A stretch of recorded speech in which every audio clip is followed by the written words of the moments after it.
Hello दोस्तों, आज की कहानी है नामंजूर शादी। दुल्हन ने विदाई के वक्त शादी को किया नामंजूर। कहानी आपको सोचने पर विवश करेगी। शादी के बाद विदाई का समय था। नेहा अपनी माँ से मिलने के बाद अपने पिता से लिपटकर बहुत रोई थी। वहां मौजूद सभी लोगों की आंखें नम थीं। नेहा ने घूंघट निकाला हुआ था। वह अपनी छोटी बहन के साथ सजाई गई गाड़ी के नजदीक आ गई थी। दूल्हा अविनाश अपने खास मित्र विकास से बातें कर रहा था। विकास यार, अविनाश सबसे पहले घर पहुंचते ही होटल अमृतसर चलकर बढ़िया खाना खाएंगे। यहाँ तेरी ससुराल में खाने का मजा नहीं आया। तभी पास में खड़ा अविनाश का छोटा भाई राकेश बोला, हाँ नहीं यार, पनीर कुछ ठीक नहीं था, रसमलाई में रस ही नहीं था। और वह भी ही करके जोर से हंसने लगा।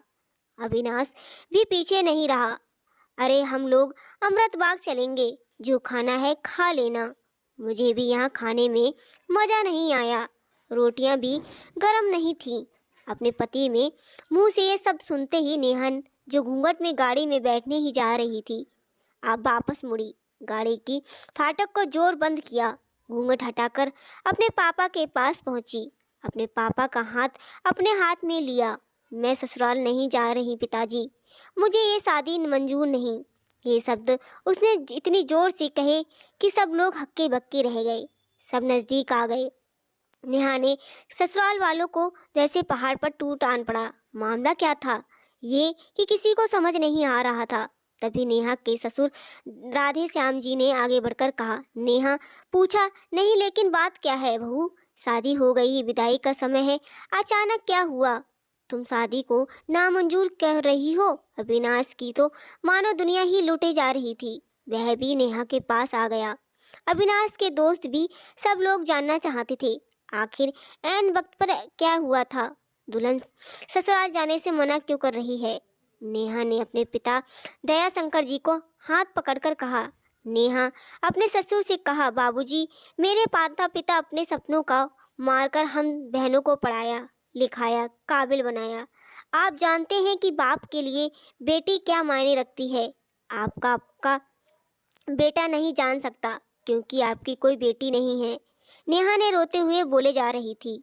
आप जानते हैं, मेरी शादी के लिए शादी व बारातियों की आवभगत में कोई कमी न रह जाए, इसीलिए मेरे पिताजी पिछले 1 साल से रात को 2-3 बजे तक जगकर मेरी माँ के साथ योजना बनाते थे। खाने में क्या बनेगा, रसोइया कौन होगा। पिछले 1 साल से मेरी माँ ने नई साड़ी नहीं खरीदी, क्योंकि मेरी शादी में कमी ना रह जाए। दुनिया को दिखाने के लिए अपनी बहन की साड़ी पहनकर मेरी माँ खड़ी है। मेरे पिता इस 150 रुपए की नई शर्ट के पीछे बनियान में छेद है। मेरे पिता ने कितने सपनों को मारा होगा। ना अच्छा खाया ना अच्छा पिया, बस एक ही ख्वाहिश थी, मेरी शादी में कोई कमी ना रह जाए। आपके पुत्र को रोटी ठंडी लगी, उनके दोस्तों को पनीर में गड़बड़ लगी, मेरे देवर को रसमलाई में रस नहीं मिला। इनका खिलखिलाकर हंसना मेरे पिता के अभिमान को ठेस पहुंचाने के समान है। नेहा हाँफ रही थी। नेहा के पिता रोते हुए ने कहा, लेकिन बेटी, इतनी छोटी सी बात। नेहा ने उसकी बात को बीच में काटी। यह छोटी सी बात नहीं पिताजी, ये मेरे पति को मेरी पिता की इज्जत नहीं। रोटी क्या आपने बनाई? रसमलाई, पनीर, ये सब केटर्स का काम है। आपने दिल खोलकर अपनी हैसियत से बढ़कर खर्च किया, कुछ कमी नहीं रही तो केटर्स की तरफ से। आ, आप तो अपने दिल का टुकड़ा अपनी गुड़िया रानी को विदा कर रहे हैं। आप कितनी रात रोएंगे क्या मुझे पता नहीं। माँ कभी मेरे बिना घर से बाहर नहीं निकली, कल से बाजार अकेली जाएगी, जा पाएगी। जो लोग पत्नी बहू लेने आए हैं वह खाने में कमियां निकाल रहे हैं, मुझ में कोई कमी आपने रखी? ये बात उनकी समझ में नहीं आई। दया शंकर जी ने नेहा के सर पर हाथ फिराया। अरे पगली, बात का पतंगड़ बना रही है। मुझे तुझ पर गर्व है कि तू मेरी बेटी है, लेकिन बेटा इन्हें माफ कर दे। मुझे तुझे मेरी कसम, शांत हो जा। तभी अविनाश ने आकर दया शंकर जी के हाथ पकड़कर कहा, मुझे माफ कर दीजिए बाबूजी, मुझसे गलती हो गई। मैं करके उसका गला बैठ गया, वह रो पड़ा। तभी राधे श्याम ने आगे बढ़कर नेहा के सर पर हाथ रखकर कहा, मैं बहू को लेने आया था, लेकिन ईश्वर की कृपा है कि उसने मुझे बेटी दे दी।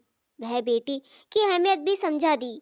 मुझे ईश्वर ने बेटी नहीं दी, शायद इसीलिए तेरे जैसी बेटी नसीब में थी। अब बेटी इन नालायकों को माफ कर दे। मैं हाथ जोड़ता हूँ तेरे सामने, मेरी बेटी मुझे लौटा दे। वह शंकर जी ने सचमुच हाथ जोड़कर दिए थे। नेहा के सामने सर झुका दिया। नेहा ने अपने ससुर के हाथ पकड़ लिए। बाबूजी ध्यान राधे श्याम जी से कहा। बाबूजी नहीं पिताजी। नेहा भावुक होकर राधे श्याम जी से लिपट गई। दयाशंकर जी भी ऐसी बेटी पाकर गौरव की अनुभूति कर रहे थे। नेहा अब राजी खुशी अपने ससुराल रवाना हो गई थी। पीछे हो गई थी आंसुओं से भीगी अपनी माँ पिताजी की आंखें। अपने पिताजी वह आंगन जिस कल तक वह चहकती थी, आज इस आंगन की चिड़िया उड़ गई थी।